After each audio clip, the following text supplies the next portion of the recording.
Sabi nung awit kanina, kahit kailan di ka nagkulang. Biyaya mo ay laging laan, ang pag-ibig mo walang hanggan. At inibig tayo ng Diyos na kahit tayo'y ganito. Yung word na ganito, ano ba yung buhay natin, ano ba yung pinagdaanan natin. Pero sabi nga, walang pinipili ang Diyos, lahat tayo'y mahal niya. Magandang umaga po, All Generation Church. Magandang umaga mga kapatid. Good morning. Ako po si Pastor Joey Nable, one of the associate pastor ng All Gen Church.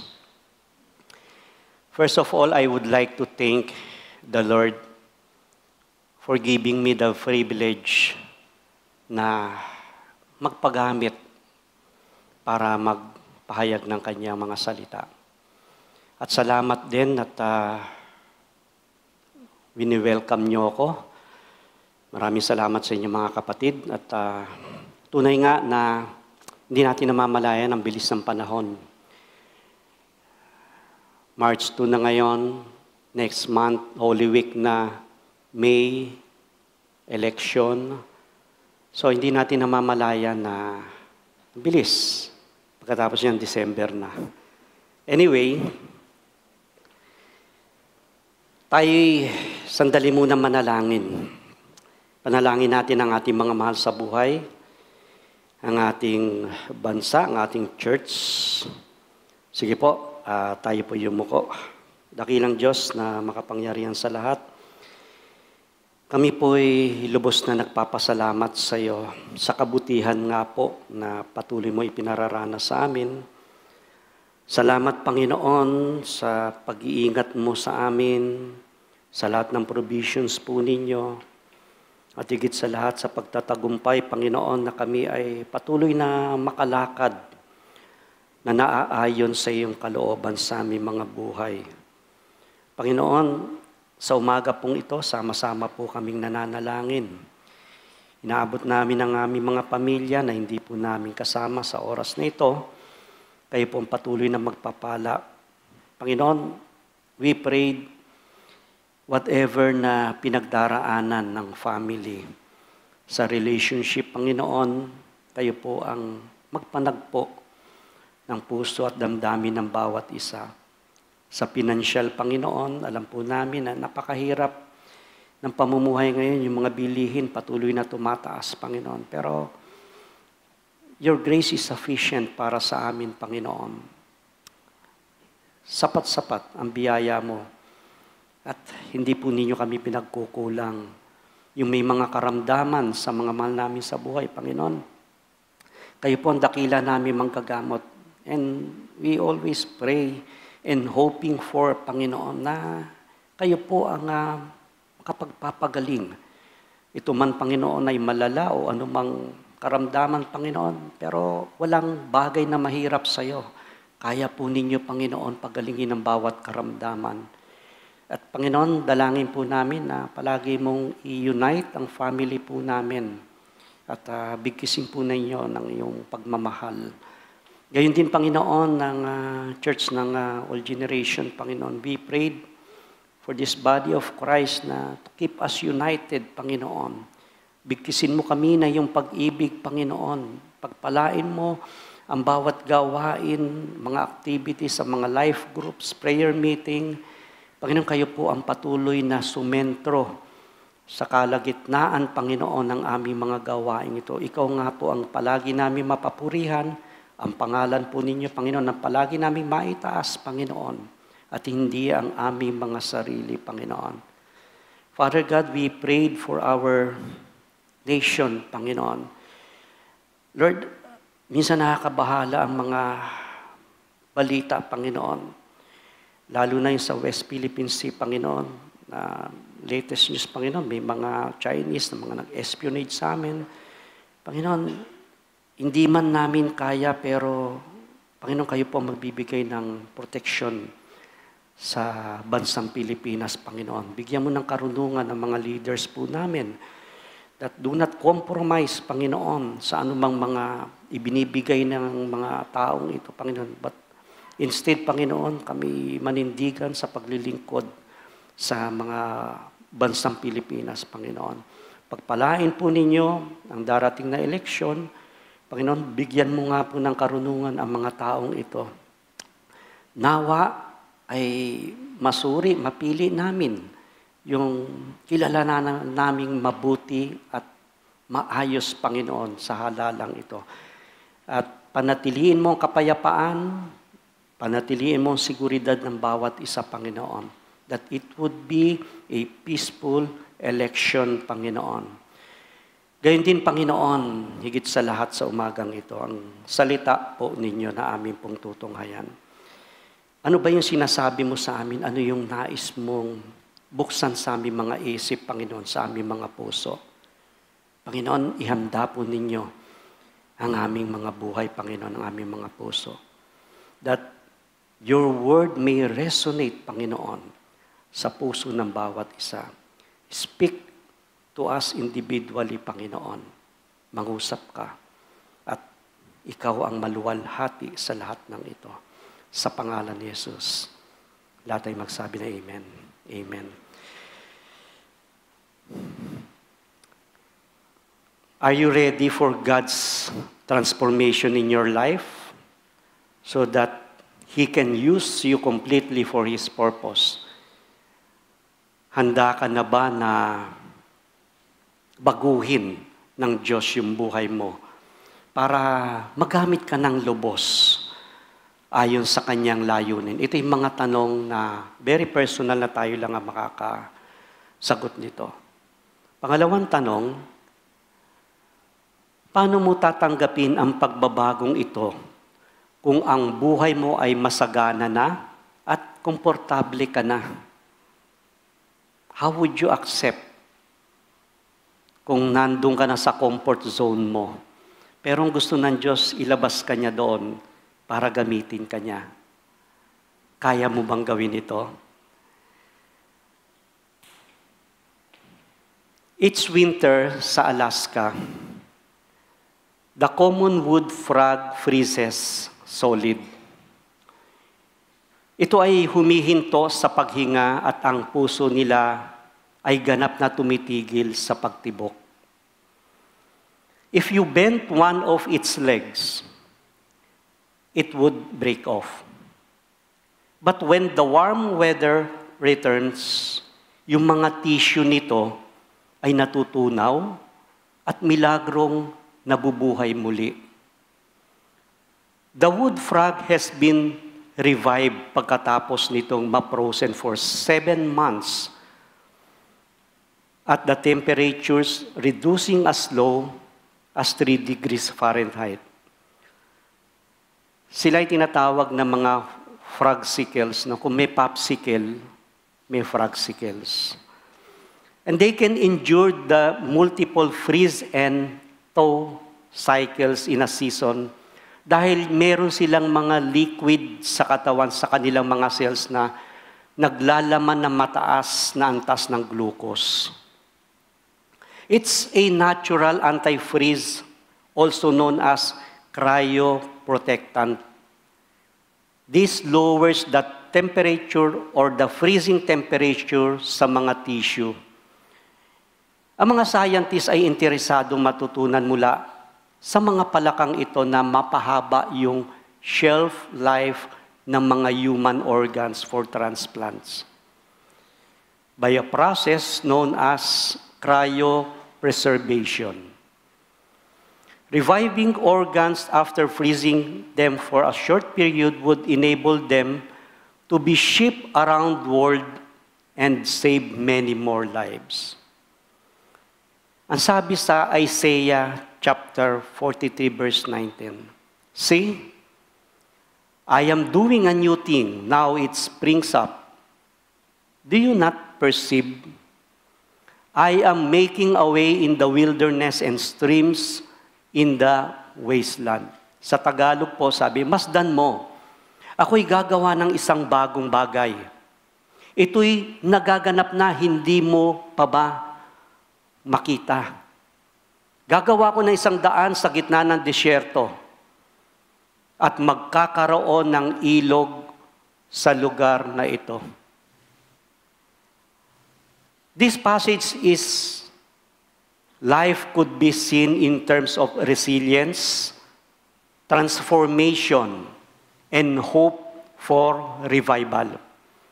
Katulad ng mga wood frog na ito, na nagyeyelo sila at muling nabubuhay ang mga ito, ay maaaring dumaan sa mga mahirap at tila imposibleng sitwasyon. Kung titingnan natin paano nga ba nangyari yon.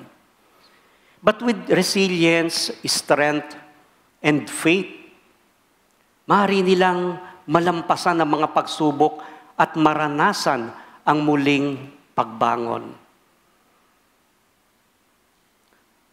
Ang mga talatang ito ay nagre-reflect sa God's ability to bring a new life and transformation. Much like how the wood frog, seemingly lifeless, is revived with the return of warmth, it speaks of the power of renewal even in situations where it may seem impossible. Just as the frog comes back to life after being frozen, God promises new beginnings and new way forward in difficult times. Doon po sa verse 13 ng John chapter 2, ito po yung buong context ng ating text na binasa kanina. When it was almost time for the Jewish Passover, Jesus went up to Jerusalem. The feast of Passover is a major Jewish holiday. It commemorates the exodus of the Israelites from their slavery in Egypt. Yung term na Passover refers to the event in which yung angel of death passed over the homes of the Israelites during the final plague sa Egypt, sparing their firstborns while striking down the firstborns of the Egyptians. The Jews, including Gentiles and many people from the countryside, went up to Jerusalem to undergo their ceremonial cleansing before the festival.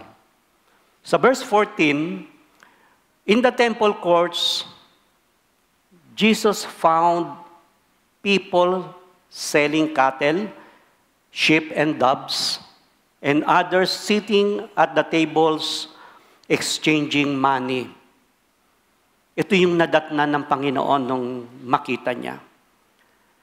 The temple served as the center of Jewish religious life. The money changers and merchants likely operated with the approval of these leaders or the religious leaders. Ang mga tao mula sa iba't ibang bansa ay nahihirapan sa pagdadala ng kanilang mga handog na susunugin sa Jerusalem dahil sa layo nito. Therefore, they would exchange their currency for local coins, enabled to purchase yung cattle, yung sheep, yung doves for their offerings. This temple picture or these temple courts were intended for prayer and worship, including dito yung areas for Gentiles who could come to worship God. Nakikita po ninyo yung court of Gentiles. Subalit itong mga nagpapalit ng pera, itong mga money changers, mga ngalakal, nagtayo sila ng kanilang tindahan sa loob ng court of Gentiles.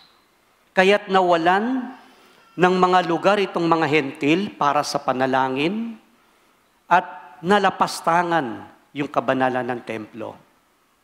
Hindi lang yon. Furthermore, the money changers and merchants charge exorbitant rates, making it more difficult for the poor Gentiles and those marginalized to participate in temple ceremonies. Unang-una yung currency exchange. Pilgrims had to pay a temple tax. May bayad po yung pagpasok nila doon sa templo. Since they came from various regions with different currencies, they needed to exchange their money. Money changers charged inflated rates, making it hard for the poor to afford paying the tax. Pangalawa, overpricing for sacrificial animals. Meron na rin palang mga nag-o-overprice na mga tinitinda ng mga hayop nung araw.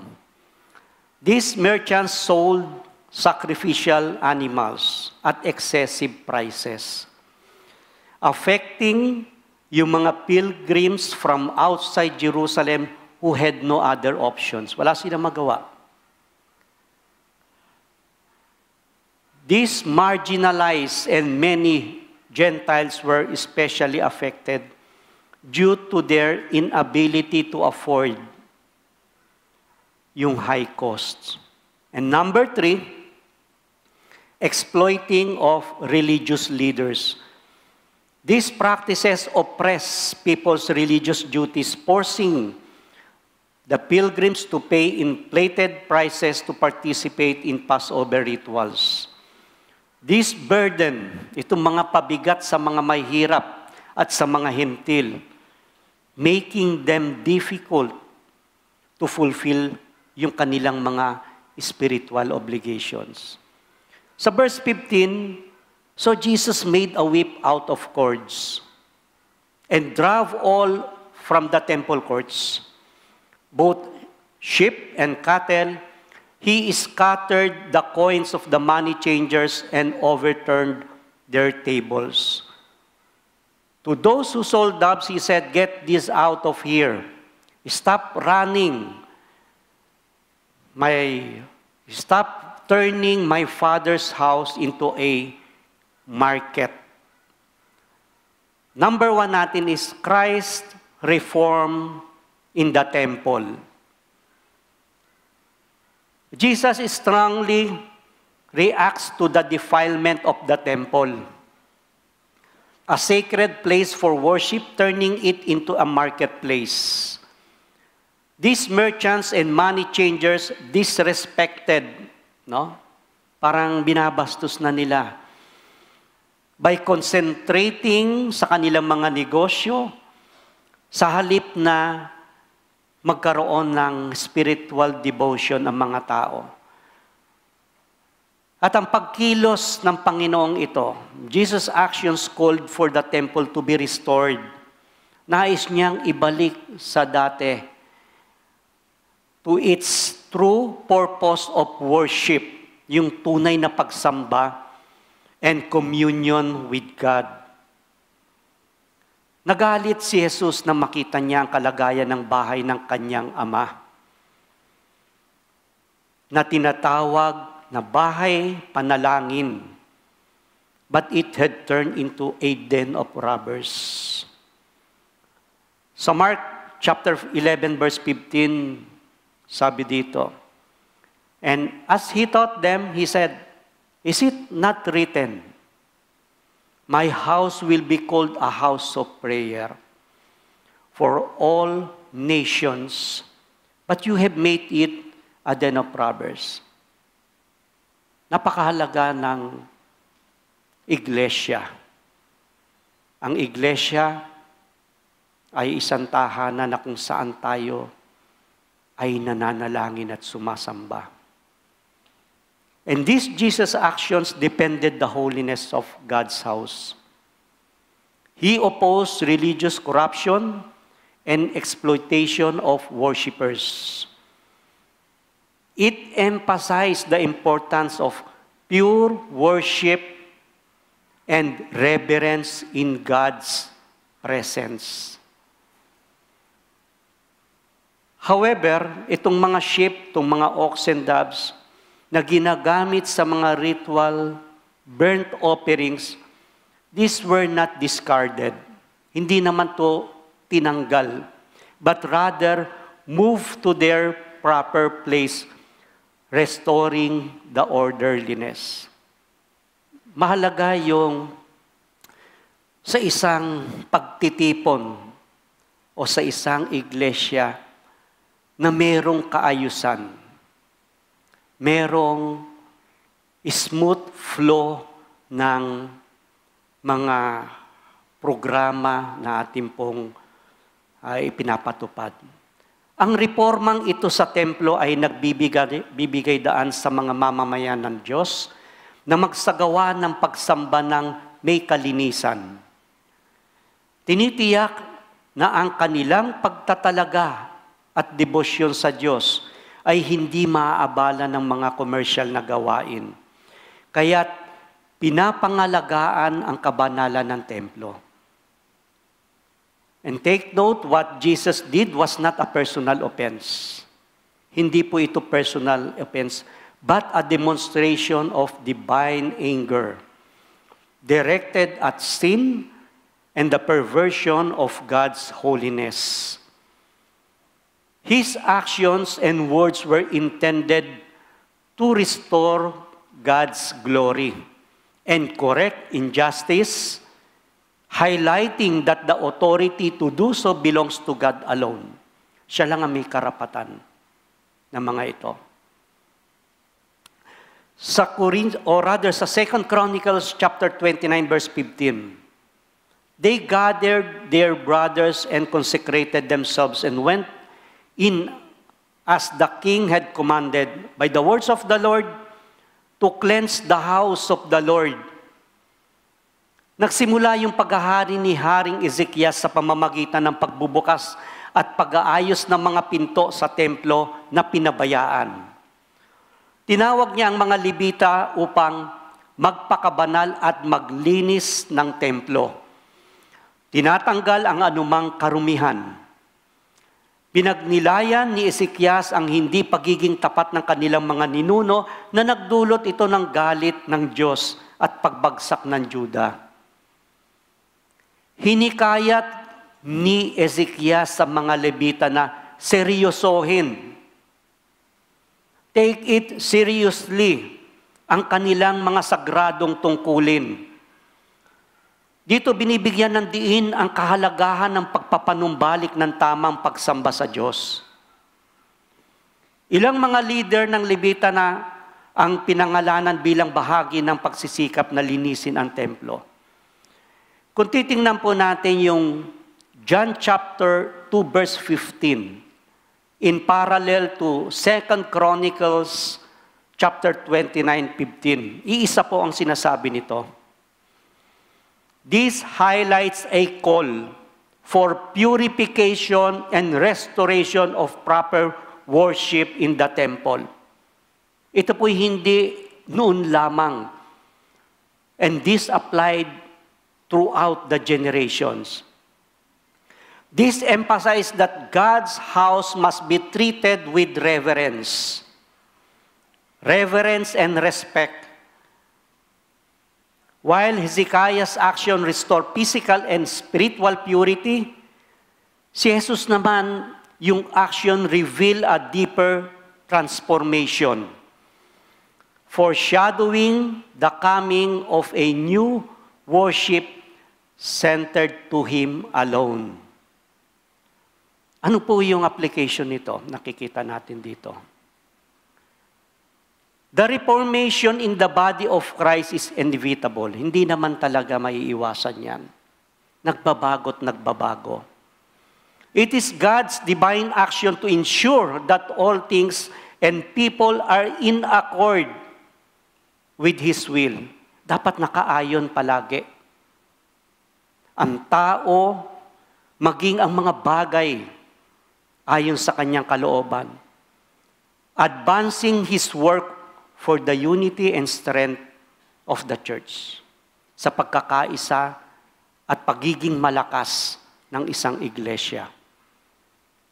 These reforms are essential for aligning His people, enabling them to carry out their specific roles with greater devotions. Meron tayong kanya-kanyang role sa body of Christ. leading to more authentic worship and furtherance of God's kingdom on earth. Lastly, though the changes may be significant, we are called to rejoice. Tayo tinatawag na magalak, trusting fully that God has placed everything in its rightful order. Wala namang bagay na ginawa ang Diyos sa atin na tayo'y mapapahamak. And through His divine plan, His work will continue steadfastly. Magpapatuloy ito. And many will be blessed as His kingdom advances. Sa verse 17, His disciples remembered that it is written, "Zeal for your house will consume me." Ang malasakit ko sa iyong tahanan, matinding-matindi sa aking kalooban. Ako ang nakaranas sa paghamak sa iyong pangalan. Ito yung naramdaman ng Panginoong Hesus.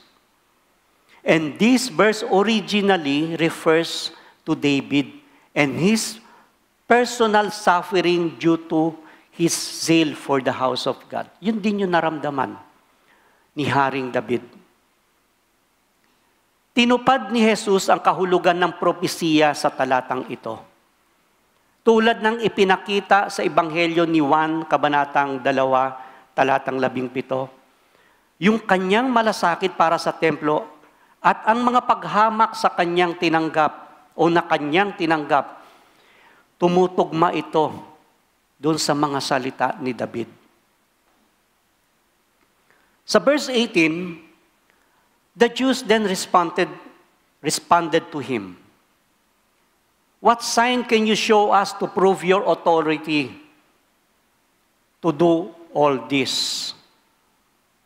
Ano yung iyong karapatan para gawin yung mga bagay na ito? Sa 19, Jesus answered them, "Destroy this temple, and I will raise it again in 3 days." They replied, "It has taken 46 years to build this temple, and you are going to raise it in 3 days? Number 2 is Christ's authority in temple questioned. So tinanong siya doon sa ginawa niya, no? Anong authority mo na gawin yung ginawa mo? Bago pa pinalayas ni Jesus yung mga hayop o pinagbabaligtad yung mga lamesa ng mga tagapalit ng pera, alam na ni Jesus ang challenge ng mga leader na ito sa kanyang authority. Magsagawa ng ganitong mga pagkilos.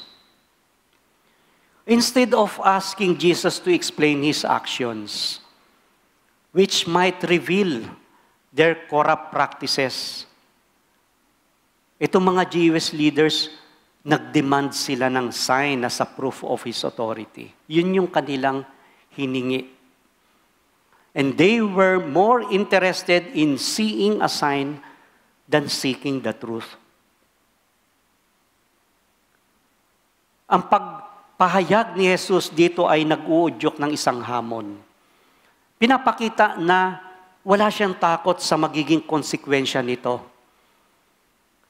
It's because of His love for the house of God. Dahil mahal niya ang tahanan ng Diyos. When Jesus told the Jewish leaders, "Destroy this temple and I will raise it again in 3 days," He was already predicting His death. Nakikita na niya yung kanyang sasapitin. Predicting His death and resurrection. Foretelling the immense suffering He would endure on the cross and His victory over death in 3 days later. Tandaan natin yung kanyang victory over death after 3 days. The temple standing during Jesus' time was a reconstruction of Solomon's original temple that had been destroyed earlier. Nireconstruct na ito ni King Herod the Great. Ito'y nasira at King Herod the Great initiated this renovation around 20 BCE. And it was known for its grandeur, yung magnificence niya, and the splendor. Itong mga leader ng mga Hudyo, sila yung mga Pariseo, yung mga guro ng mga nag-aaral ng batas, itong mga Sanhedrin. Malalim ang mga kaalaman nito pagdating sa mga religious texts ng mga Hudyo at maging sa mga tradisyon at mga batas at maging sa mga kautusan. Knowledgeable sila rito. Pero gayunpaman, hirap silang unawain yung kahulugan ng mga salita ni Jesus at madalas kulang sila sa spiritual insights na kailangan para maunawaan yung mensahe ni Jesus.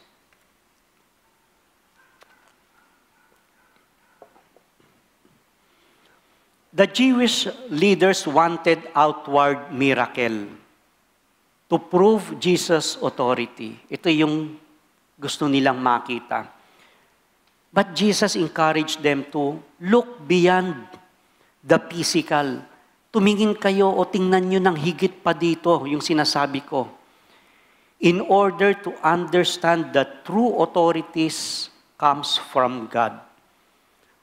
That demonstrated through Jesus' resurrection and not merely through miracles. Ano po yung sinasabi nito sa atin? Gaya din itong mga Hudyo, minsan humihingi din tayo ng mga palatandaan or mga signs para maniwala tayo sa kapangyarihan ni Jesus. Hindi po ba? Madalas naghahanap din ng maliwanag na sagot kapag may pag-aalinlangan tayo at hindi natin maunawaan yung mga nangyayari sa buhay natin. Ngunit ang tunay na pagtitiwala, tandaan natin, ay hindi yung sa paghahanap ng mga sagot o hindi sa paghahanap ng mga palatandaan, but about trusting God's sovereignty, wisdom, and timing. Timing, in a sense na matuto tayo maghintay kung ano man yung ipinapanalangin natin. God's sovereignty, wisdom, and timing, even when things don't align with our expectation. Minsan, nagpaplano na tayo, ito yung maganda, next year ganito, bukas ito yung gagawin ko, no? Pero iba ang plano ng Diyos sa buhay mo. Even when things don't align with our expectation, go on. Dahil lang Diyos na pinagtitiwalaan natin. Siya yung lumikha ng bagay, ng lahat ng bagay na naririto sa lupa. Sa pamamagitan nito, tinuturuan tayo na mas magtiwala tayo sa pamamahala ng Diyos sa atin. Amen po ba? Magtiwala tayo sa pamamahala ng Diyos sa atin. Sa kanyang mga plano, kahit na magdulot pa ng mabibigat na pagsubok sa buhay natin. Dahil ang mga plano niya ay palaging para sa kabutihan natin. Amen? Trust is the act of surrendering the need for proof and embracing the profound purpose of God's plan, knowing that His ways are greater than our understanding. Sa verse 21, but the temple He had spoken of was His body. And number 3, we are God's temple. These following verses are confirmation that we are the temple of God which strengthens our confidence. And as a congregation of believers, we become a structure that is the dwelling place of God. Ang kahulugan ng pagiging templo ni Jesus at ng mga mananampalataya na nagiging templo niya ay nangyari pagkatapos ito ng kanyang muling pagkabuhay. Sa John chapter 2 verse 21, sabi niya rito, or rather, tinukoy ni Jesus ang kanyang katawan bilang templo. Sa verse 19, kung titingnan po natin, sumagot si Jesus, "Gibayin ninyo ang templong ito at sa loob ng 3 araw ay muli kong itong itatayo." Ang talatang ito, ang tinutukoy ni Jesus, ay ang kanyang katawan bilang templo at pinapakita ang kanyang sasapiting kamatayan na sumisimbolo sa paggiba ng templong ito. At ang muling pagkabuhay na sumisimbolo naman sa pagtatayo nitong muli. Sa unang Korinto, kabanatang 6:19, ito naman ay ang mga mananampalataya bilang templo ng Diyos. Sabi rito, "Hindi ba ninyo alam na ang inyong katawan ay templo ng Espiritu Santo na nasa inyo at ipinagkaloob ng Diyos sa inyo? Hindi ninyo pag-aari ang inyong katawan sapagkat binili na kayo ng isang halaga." It's the precious blood of Jesus that purchased our life. Ang konsepto pong ito ng templo ay higit pa sa pisikal na istruktura tulad ng templo sa Jerusalem. More than that, binibigyan po ng diin dito na ang presensya ng Diyos ay hindi na nananatili sa isang gusali lamang, kundi nasa mga puso ng mga taong may pananampalataya kay Hesukristo. Pagkatapos na muling pagkabuhay ni Jesus, tinuturo ng mga Biblia sa mga mananampalataya na ang templo ng banal na Espiritu ay nagpapakita na ang presensya ng Diyos ay nananahan na sa loob natin. The Spirit of God dwells in our heart. Sa Ephesians chapter 2 verse 21-22, ito naman ang sinasabi, ito ay ang iglesia bilang isang banal na templo naman. Sa 21, sa pamamagitan niya, ang Panginoong Hesus ang tinutukoy dito, ang bawat bahagi ng gusali ay nagkakaugnay-ugnay at nagiging isang templo na nakatalaga sa Panginoon. Dahil din sa inyong pakikipag-isa sa Kanya, kayo man ay sama-samang itinatayo bilang tahanan ng Diyos sa pamamagitan naman ng Espiritu. In Him, the whole building is joined together. It is clear in this passage that it teaches the importance of the unity of believers as part of the temple dedicated to the Lord. Christ is the foundation of the temple, and in Him, each one becomes a part of a whole and holy structures. Ang pagkakaisa po kay Kristo ay nagiging dahilan ng ating pagbuo bilang tahanan ng Diyos, kung saan ang bawat mananampalataya sa pamamagitan ng banal na Espiritu ay nagiging templo ng Diyos at nagsisilbing tahanan sa Kanyang presensya. Sa verse 22, after He was raised from the dead, His disciples recalled what He had said. Then they believed the Scripture and the words that Jesus had spoken. Number 4 is Christ, our living temple. Noong panahon na nagmiministeryo si Jesus, kasama na niya yung mga disipulo sa pagtuturo, maging sa pagpapagaling ng may mga karamdaman. Sinasabi ni Jesus sa kanila na Ang mga dadanasin niyang pagdurusa, pati ang kamatayan na sasapitin niya. At sa ikatlong araw ay mabubuhay siyang muli. Pero hindi ito ganong pinapansin ng mga disipulo.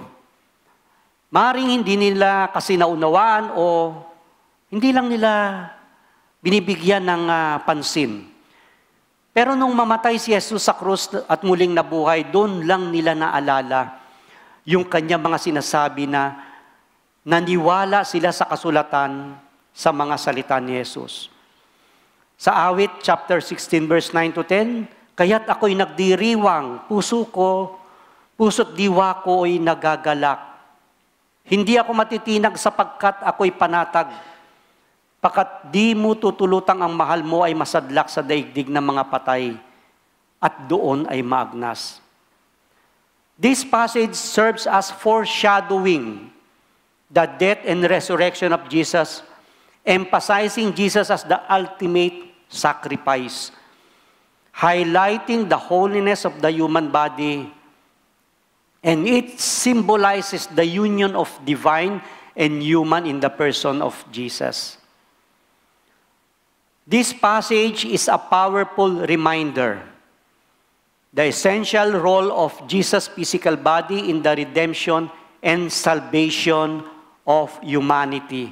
And it continues to inspire and reflect for Christians throughout the time. Sa Gawa, chapter 2, verse 31-32, noon pa man ay nakita na ni David ang muling pagkabuhay ni Kristo at ipinahayag niya ito ng kanyang sabihing hindi siya pababayaan sa daigdig ng mga patay at hindi nakaranas ng pagbulok ng kanyang katawan. Ang Jesus na ito ay muling binuhay ng Diyos at saksi kaming lahat sa pangyayaring ito. Sa Matthew chapter 28 verse 1 to 8, ang summary po nito kung titingnan po natin. Early on Sunday, Mary Magdalene and Mary went to visit Jesus' tomb. Suddenly, an angel appeared, causing an earthquake and rolling away the stone. The angel told the women not to be afraid, confirming that Jesus had risen as he had promised. The angel instructed them to tell the disciples that Jesus would meet them dun sa Galilee. Sila'y kikitain nito sa Galilea, yung mga disipulo. Filled with both joy and fear, the women hurried to share the message sa mga disipulo.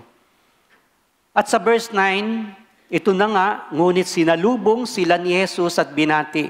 Lumapit sila sa kanya, hinawakan ng kanyang mga paa at sinamba siya. And as they went, Jesus met them and greeted them, and they ran into him, grasped his feet, and worship Him. Ang muling pagkabuhay ni Jesus ang pinakamalaking tagumpay laban sa kamatayan. Ito yung greatest victory ng ating Panginoong Jesucristo. Ito ang pundasyon ng pananampalatayang Kristiyano that offers the hope of eternal life. Sa pamamagitan ng kanyang muling pagkabuhay, tinawag ang mga mananampalataya na ipahayag ang mensahe ng kaligtasan ng bagong buhay sa Kanya. Body of Christ. Ants are everywhere. They thrive in forests, fields, deserts, and cities all over the planets. Their secret to success is that they all live and work together in highly organized communities, some of which have many millions of members. Ants have the largest brains of any insects, but that doesn't mean a single ant on its own is all that smart. As individual ants leave their nest in search for food, they walk in what appear to be random paths, hoping to come across something to eat. When an individual ant finds a food source, the ant will take a bit of the food back to the nest, leaving a trail of, may tinatawag na pheromones behind them to mark the path. Over time, ants organize search, optimizing the best and shortest path between the food source and the nest. As more ants follow the optimal path back and forth, they leave more and more pheromones, which in turn attract more and more ants, creating in reinforcing efficiency effect. And over the time, older ants gather more experience about the environment surrounding their nests, which make it easier for them to search effectively. Even though individual ants can get smarter over time as they learn more about their surrounding environment, the real ant intelligence o yung strength nila is in the collective, yung sama-sama. A group or assembly. They are so united toward the common purpose of growth, purpose of reproduction, that they behave like a superorganism. The church, the body of Christ, is not simply an institution, but rather a living organism. When the body of Christ functions as God intends, we become like the ants, a superorganism. Yes, we can be fruitful, we can grow stronger and more spiritually intelligent on our own. But also like the ants, our real strength, our real intelligence is in the collective, yung pagsasama-sama natin. Something that is shared or done by a group of people acting together. In general, collective emphasizes unity, collaboration, or joint action. For us, in one body, we have many members, and the members do not all have the same function. So we, though many, are one body in Christ, and individually members of one of another, from whom the whole body joined and held together by every joint with which it is equipped. When each part is working properly, it makes the body grow so that it builds itself up in love. Ang conclusion po natin, through Christ's death and resurrection, we become temples of the Holy Spirit and are called to honor God with strength of Christ, our living temple. Tayo po'y manalangin. Aming Diyos na makapangyarihan sa lahat, muli po kaming nagpapasalamat sa iyo sa pag-ibig mo na ipinadama sa pamamagitan ni Kristo na aming Panginoon. Salamat sa pag-aalalay o sa kanyang buhay sa krus sa pagtubos sa aming mga kasalanan. Salamat sa pribileyo na kami ay naging mga tahanan ng banal na Espiritu at bilang kapulungan na siyang bumubuo ng isang matibay at matatag na iglesia sa pamamagitan ng aming living temple, ang Panginoong Yesus. Pagpalain mo ang All Generations Church at gamitin mo sa ikalalawig na iyong gawain sa lugar ng Imos. Sa pangalan ni Yesus. Amen. Amen.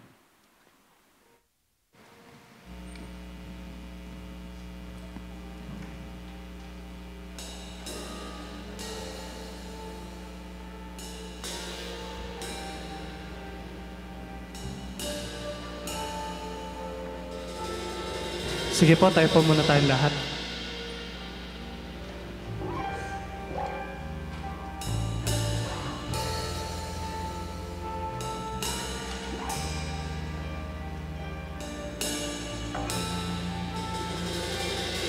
Ikaw ay lagi kong kasama sa lahat ng laban ko, at aking napatunayan na ako ay hawak mo. Ako'y iyong tinutulungan at ipinagtatanggol, kaya ikaw ay lagi kong pupurihin.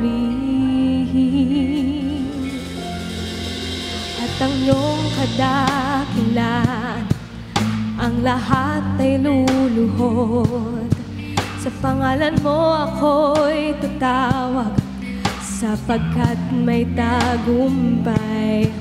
Kaya ikaw ay aawitan, walang hanggang sasambahin, at patuloy kang aking pupurihin. Hallelujah.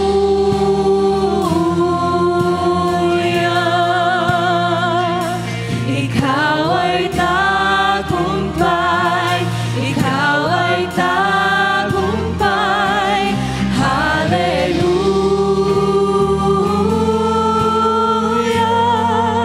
Sa buhay ko ikaw ay tagumpay.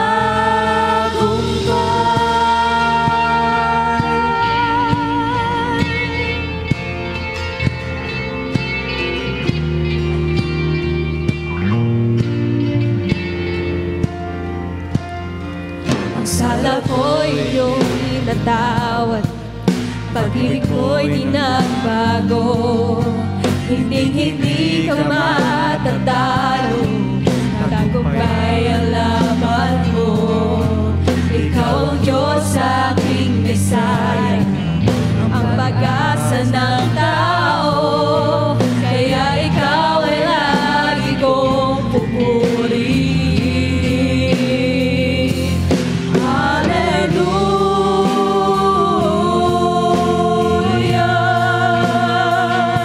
Ikaw ay tagumpay, ikaw ay tagumpay. Hallelujah.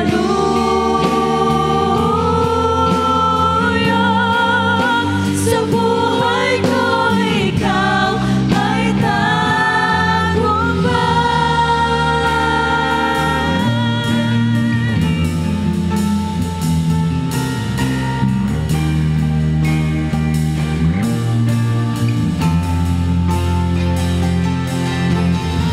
Pag-ibig mo'y wala nang dadaig, pangalan mo'y wala nang ang lulupig. Ikaw ang dakilang Diyos, ikaw ay tagumpay, ikaw ay tagumpay. Pag-ibig mo'y wala nang dadaig, pangalan mo'y wala nang ang lulupig. Ikaw ang dakilang Diyos, ikaw ay tagumpay, ikaw ay tagumpay. Pag-ibig mo'y wala nang dadaig, pangalan mo'y wala nang ang lulupig. Ikaw ang dakilang Diyos, ikaw ay tagumpay, ikaw ay tagumpay. Pangalan mo'y wala nang dadaig, pangalan mo'y wala nang ang lulupig. Ikaw ang dakilang Diyos, ikaw ay tagumpay, ikaw ay tagumpay.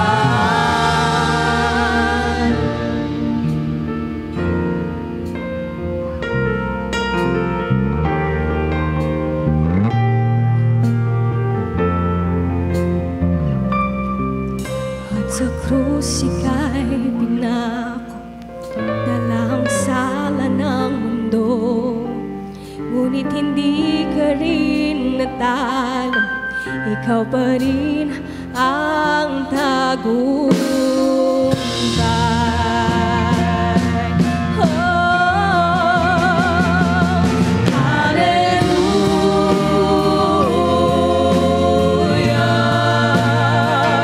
Ikaw ang tagumpay, ikaw ay tagumpay. Hallelujah.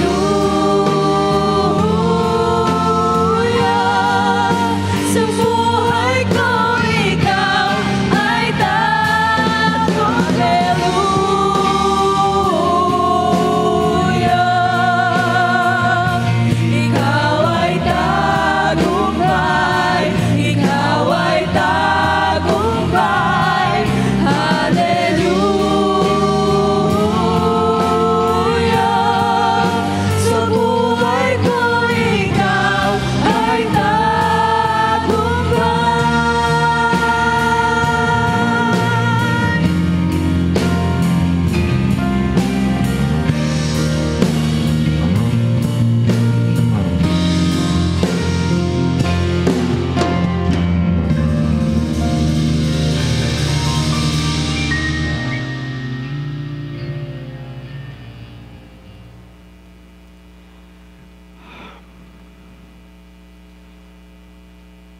Panginoon, maraming salamat sa umagang ito.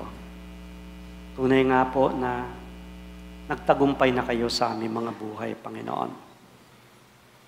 Nang dahil sa iyong pag-ibig na walang dadaig, kami ay mga nagtatagumpay. Ipaalala po ninyo ito palagi sa amin, Panginoon. Ano man, Panginoon, ang aming pong pagdaraanan, mga pagsubok, ipaalala mong nagtagumpay ka na sa buhay po namin.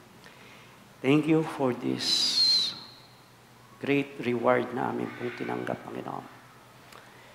At sa isang Diyos na ating tagapagligtas sa pamamagitan ni Jesucristo na ating Panginoon, ang kaluwalhatian, kadakilaan, kapamahalaan at kapangyarihan. Kayang mag-ingat sa atin upang hindi tayo magkasala at iharap tayo ng walang kapintasan, may malaking kagalakan sa kanyang kaluwalhatian. Mula pa noon, ngayon at magpakailanman, tayong lahat ay magsabi ng Amen. Amen.